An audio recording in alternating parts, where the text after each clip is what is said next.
Thank you for coming. We are here to announce some arrests. Originally, our intent was going to just kind of help calm the community that arrests had been made, but more information has come out that's identified some of the suspects, so obviously we're going to go a little deeper into it than we had anticipated.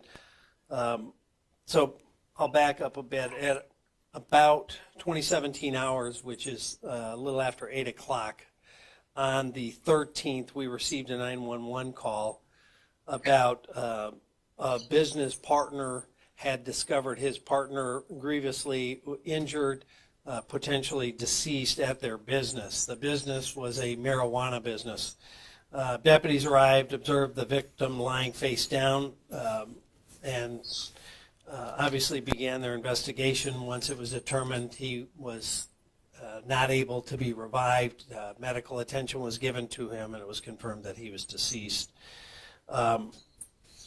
So that triggered, obviously, a very quick and very detailed investigation. And the first thing I would like to do is to thank Special Agent in Charge James Deere from ATF Alcohol, Tobacco, and Firearms to my right, and their ongoing partnership in our substation for violent crimes involving firearms. I've said for quite some time that you'll see a small number of people commit a large number of crimes.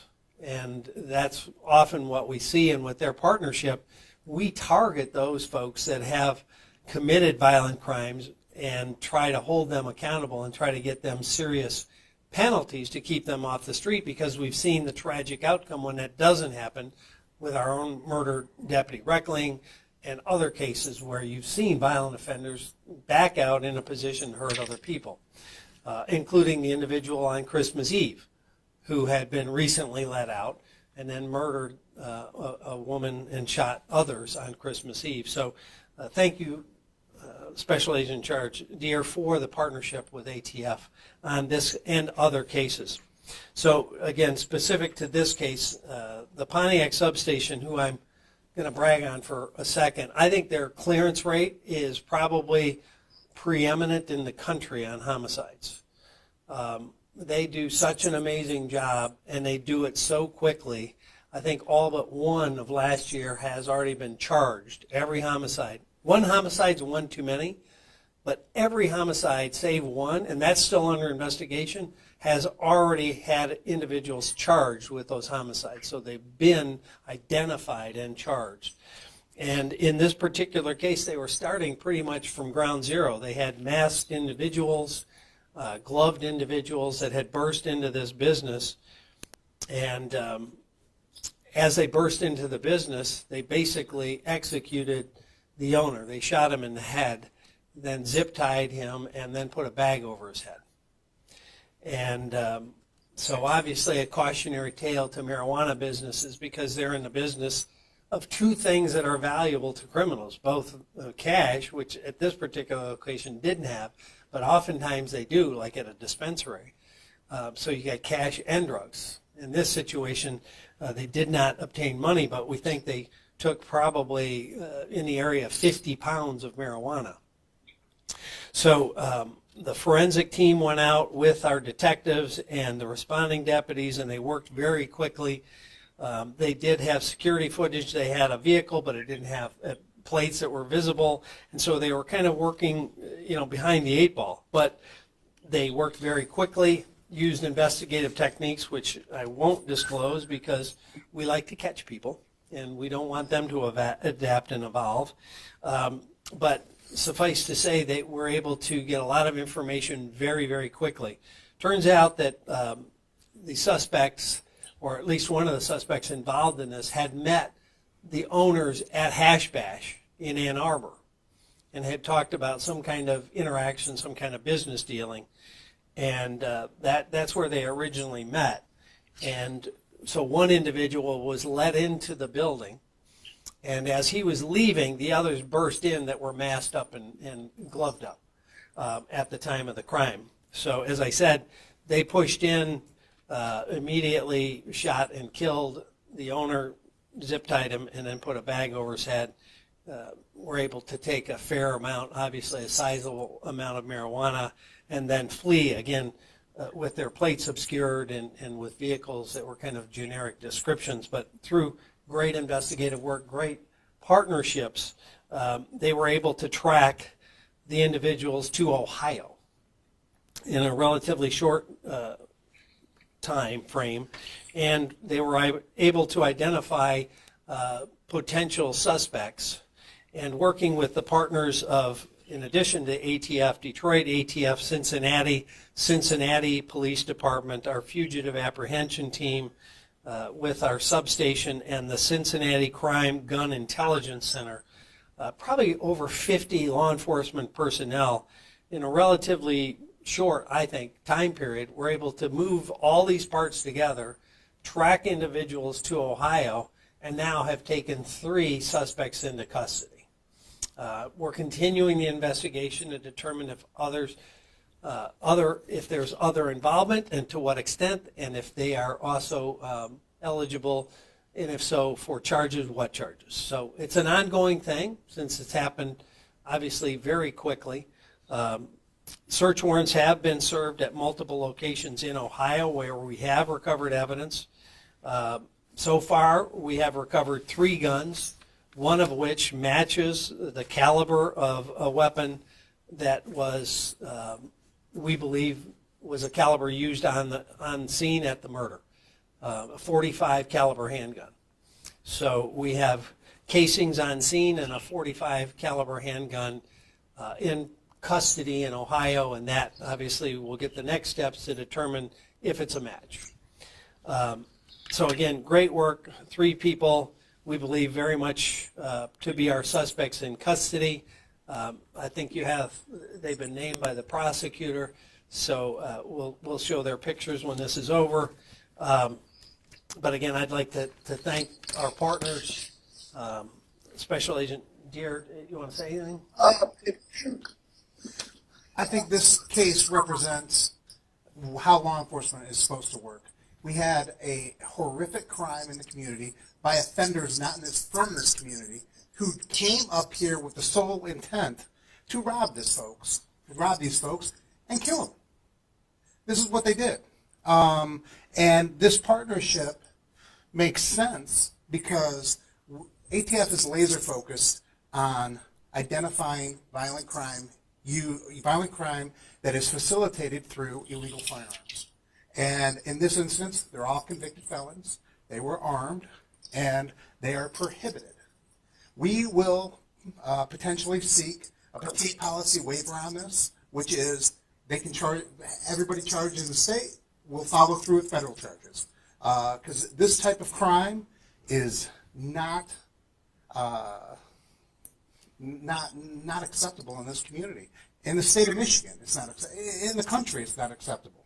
We've got 3 guns that we're going to enter into our integrated ballistic information network and check it throughout the Great Lakes region and the country to see what else these guys have been involved in. The gun tells the story for us. We follow the gun. That is the piece that ATF brings to this partnership. We follow the gun, and we've got nationwide resources. And in this instance, this worked. You've got 3 suspects that, as soon as they perpetrated this crime, they took mass quantities of marijuana and got out of the state. Traditionally, this would have been a longer solve rate for folks that aren't partnering. Okay, so our partnership, it was a phone call. It was a phone call down to Cincinnati saying, "Hey, we've got 3 guys that we know are going down there," and they moved within minutes. And this dragnet was complete. This is how it's supposed to work. And Sheriff, your Pontiac unit is just phenomenal. You've got some of the best detectives I've ever seen in my 29 years with ATF.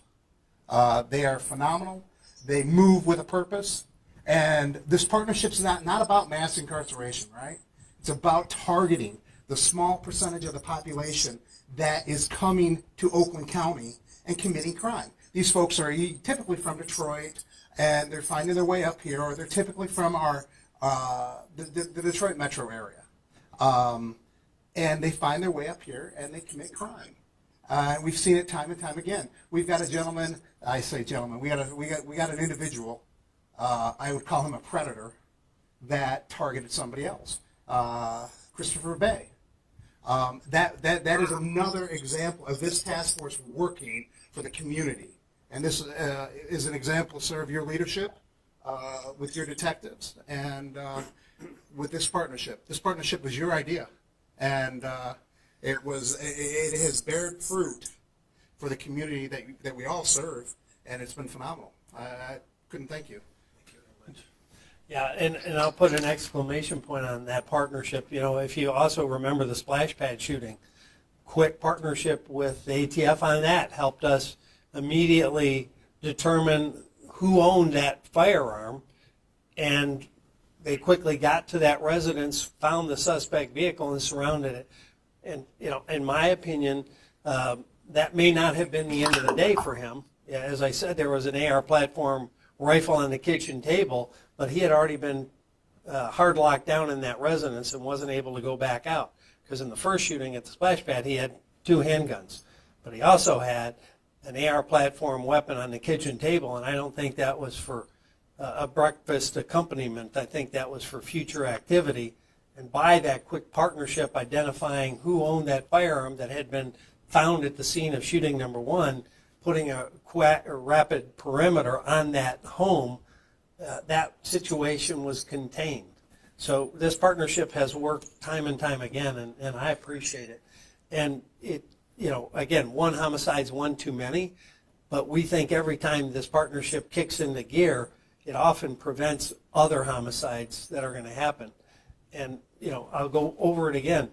These are people that have shown propensity for violence, have been caught with firearms, and are in a position to hurt people again. And they need to be held accountable all across this country. You know, you've seen it with Deputy Reckling. You saw it at the shooting on Christmas Eve.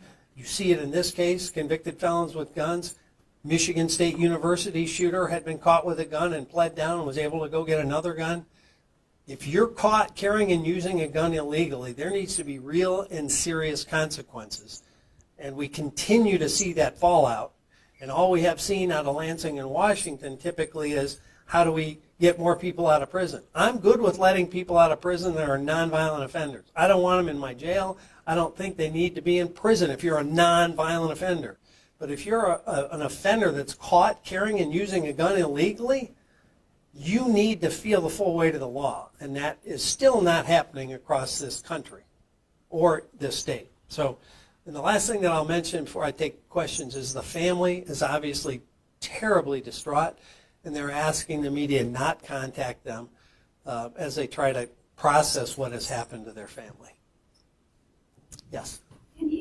I've got a few questions. One, does he have children? Do you know, is he a father, grandfather? Yes. Which one? He has children. So he's a father. Yes. What's the name of the business, the marijuana business? Well, I don't want to get too specific on the location because we don't necessarily want to tee it up for somebody that, so maybe I'll go there.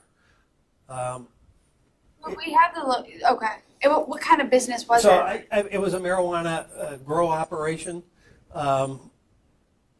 I would ask that you not identify the specific location. We don't want to make them the subject of a second attempt by somebody else.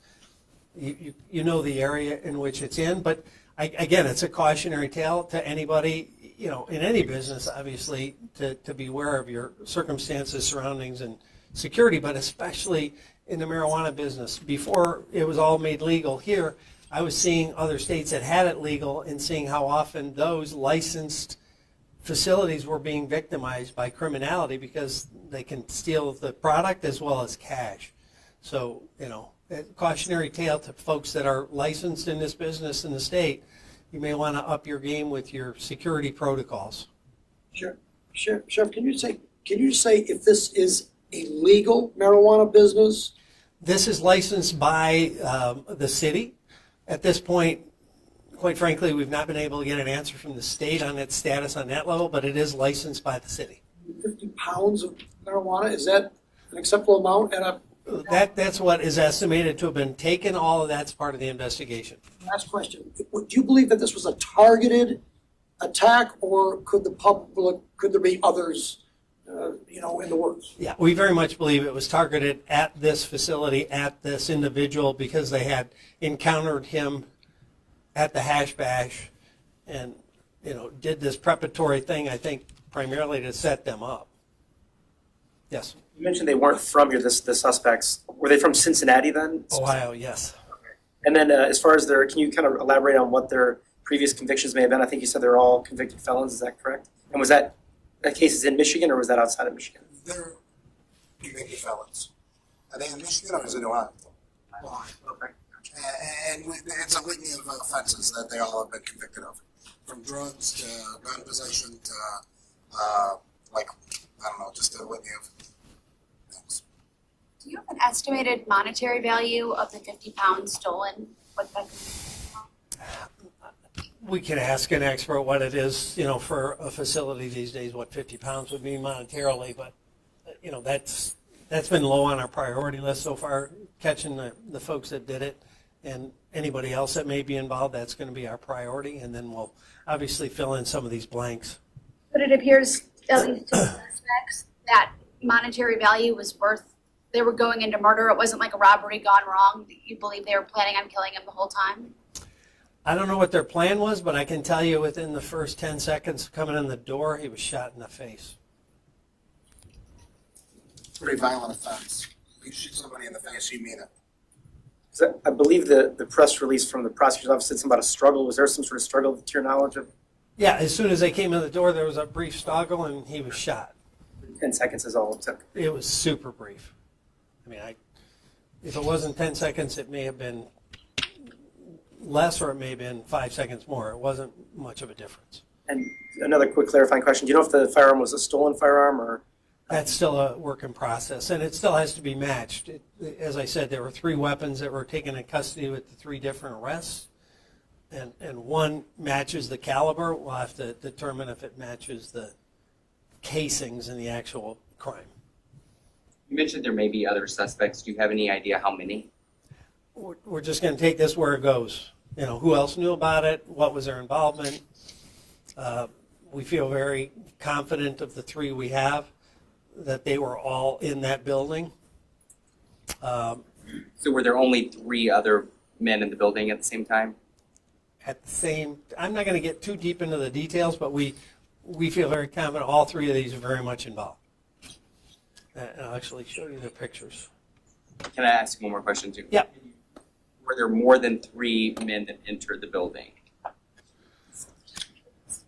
Part of investigation. Yeah, I mean, we're still looking into who's connected to who. It's kind of an ongoing thing. So that's one of our suspects that has been charged in Ohio. That's when he was taken into custody in Ohio. Typically, again, we wouldn't show names or photographs till they're formally arraigned, but they've been named. This is the second individual we believe is the shooter. And I think I may have missed this. This is the third. And not to be nitpicky, I just want to make sure the spelling's correct, because the press release and the spelling of the prophet is a little bit different. Is it P-R-O-F-F-E-T or was it P-H-E-T? You mean, Not to be nitpicky, but I just want to make sure that. You mean the prosecutor's press release? Yeah, it said P-H-E-T-T. It's PH. It's PH. It is. PH. That might have been a fat thumb. Okay, no worries. And is that his legal last name as well? Yes. Do you know when they'll be arraigned? Work in progress. As soon as we know, we'll obviously let you know. And obviously there's going to be, it's in Ohio, so we've got the extradition process, things like that. Are they in custody here in Michigan? They're in Ohio. Yeah, they got out of the state very fast.